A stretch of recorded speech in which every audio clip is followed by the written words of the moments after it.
7 भाई बहनों में सबसे छोटे और बेहद कठिन शारीरिक और आर्थिक हालात के दौर में आज हम थॉमस एडिसन के बचपन की बात करते हैं। स्कूल जाने के कुछ दिनों बाद एक दिन जब वो स्कूल से घर आए, उन्होंने अपनी माँ को एक पत्र दिया जो उनके स्कूल से दिया गया था।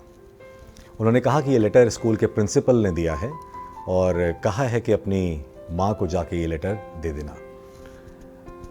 उनकी माँ ने वो लेटर एडिसन के हाथों से लिया और उसे पढ़ने लगी। पढ़ते पढ़ते अचानक वो रोने लगी और उन्होंने एडिसन को गले से लगा लिया। इसके बाद एडिसन बच्चा था, उसने बड़ी बेसब्री से पूछा कि माँ इसमें लिखा क्या है, ये तो बताओ, और तुम रो क्यों रही हो। उनकी माँ ने मुस्कुराते हुए कहा कि कुछ नहीं, खुशी के आंसू हैं, और उस लेटर को जोर जोर से दोबारा पढ़ने लगी ताकि एडिसन उसको सुन सके। उन्होंने कहा कि इसमें लिखा है कि थॉमस एडिसन एक जीनियस है, बहुत ही कमाल का बच्चा है, सुपर इंटेलिजेंट है, इसलिए हमारे यहाँ इसे पढ़ाने के लिए इसके लायक टीचर मौजूद नहीं है। उस दिन के बाद से थॉमस एडिसन की माँ ने उन्हें स्कूल नहीं भेजा और उनकी पूरी पढ़ाई घर पर ही कराई, इनफैक्ट खुद की। एडिसन ने भी मन लगाकर पूरी लगन से पढ़ाई की और एक वक्त के बाद थॉमस एडिसन दुनिया के महानतम आविष्कारक बन गए। आज थॉमस एडिसन के नाम पर अगर देखिए तो 1093 पेटेंट्स हैं। उन्होंने हमारा जीवन बदल देने वाले बल्ब का आविष्कार किया, वोट रिकॉर्ड करने का आविष्कार किया, इलेक्ट्रिक कार की बैटरी का आविष्कार किया, मोशन पिक्चर्स का आविष्कार किया जो आज हम देखते हैं, और न जाने कितने ऐसे आविष्कार हैं जो उन्होंने किए जिसने हमारी दुनिया बदल दी। धीरे धीरे ये बहुत बड़े और महान आविष्कारक बन गए। इन सब के बीच उनकी माँ का देहांत हो गया।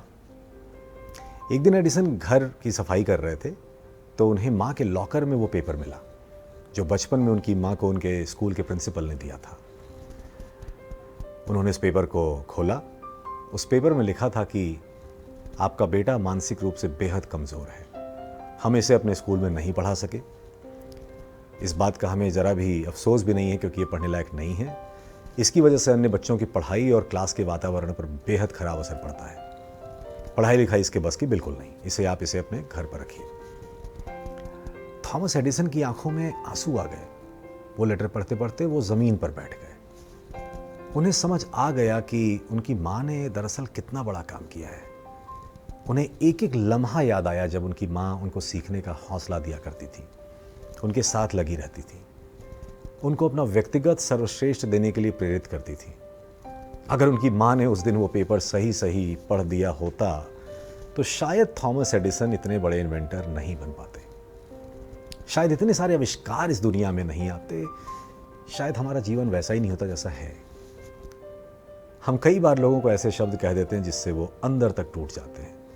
उन्हें विश्वास दिलाना चाहिए, शब्दों में बहुत बड़ी ताकत होती है। पॉजिटिव बातें करनी चाहिए, हमें अच्छी बातें करनी चाहिए। इससे कोई अगला एडिसन बनेगा ये तो नहीं पता, पर हाँ, उसे आज से बेहतर करने का प्रोत्साहन ज़रूर मिलेगा।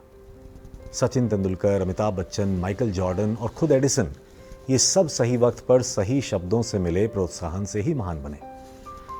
एक और महान साइंटिस्ट अल्बर्ट आइंस्टाइन ने एक बार कहा था कि हर कोई जीनियस है, लेकिन अगर आप एक मछली की काबिलियत इस बात से आंकेंगे कि वो पेड़ पर चढ़ सकती है या नहीं, तो मछली पूरी उम्र यही सोचकर जिएगी कि वो महामूर्ख है क्योंकि वो पेड़ पर नहीं चढ़ पाई। अब हर बच्चा इंजीनियर या डॉक्टर तो नहीं बन सकता, और किसी को कुछ बनाने की कोशिश ही क्यों करनी। बच्चे का इंटरेस्ट जानिए, पॉजिटिवली उसको इनकरेज कीजिए, अपने इंटरेस्ट को बेस बनाकर काम करना सिखाइए। वो जो भी करेगा उसमें सफल होगा और सबसे महत्वपूर्ण, खुश रहेगा। न जाने कितने व्यक्ति जीवन में सिर्फ इस वजह से सफल नहीं हो पाते क्योंकि उन्हें सही वक्त पर कोई प्रोत्साहन देने वाला नहीं मिला। इन्हीं थॉमस अल्वा एडिसन ने कहा था कि genius is 1% inspiration and 99% perspiration, यानी कि प्रतिभा 1% प्रेरणा और 99% पसीना है। हाँ, यदि जो आप कर रहे हैं उसमें आपका इंटरेस्ट है तो। इसलिए आप भी अपने हौसलों को ये मत बताइए कि आपकी परेशानी कितनी बड़ी है, बल्कि अपनी परेशानियों को ये बताइए कि आपका हौसला कितना बड़ा है। और यही काम अपने आसपास के हर बच्चे हर व्यक्ति के साथ कीजिए। क्या पता भविष्य के किसी महान व्यक्ति को आप ही के प्रोत्साहन का इंतज़ार हो। नमस्कार।